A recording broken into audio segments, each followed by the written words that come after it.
বয়ফ্রেন্ডের সাথে থাকা যায় আর কি, এরকম ফ্রেন্ডের সাথে থাকা যায় না। মানে কয়েকদিন প্রেম করে চলে যায়, কিন্তু ফ্রেন্ডরা এরকম না, ফ্রেন্ডরা সারা জীবন থাকে। আর ফ্রেন্ডের সাথে কারণ আমরা অনেক ঝগড়াইটা, আমাদের মতো ঝগড়াটা জীবনে বেশি দিন কেউ থাকে না। আর যে বুঝবে সে কখনো ছেড়ে যাবে না, এরকম কেউ আসে নাই এখনো। অনেক মানুষ দেখলাম, তারপর বই দেখলাম, অনেক সুন্দর সুন্দর বই দেখলাম। পরে হচ্ছে আর কি ভালো লাগতেছে অনেক। প্রথম প্রেমের বই এটা দেখছি, এখনো পড়া হয়নি, তবে প্রপোজাল পাইছি, বাট ভালো লাগে না কাউকে না। তোমরা কেমন আছেন বাহে? অনেক কিছু পাইছি, আবার অনেক কিছু হারাইছি, আবার অনেকজনকে চিনতে পারছি। মানে মানুষকে মানে কিভাবে বুঝতেই তো পারছেন।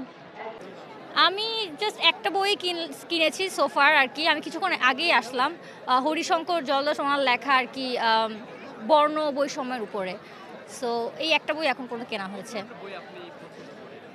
আমি তো সবই পড়ি, আমি হিস্টোরিক্যাল ফিকশন পছন্দ করি, থ্রিলার পছন্দ করি।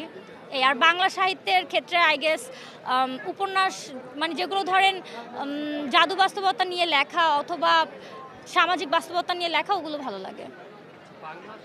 বাংলা শহীদুল জহির, উনি আমার খুবই পছন্দ। বর্তমান সময়ে আমার ইমতিয়াজ শামীম, ওনাকে খুবই ভালো লাগে, ওনার লেখা পড়তেছি, কন্টেম্পোরারি আর কি। শাহাদুজ্জামানকে খুব ভালো লাগে।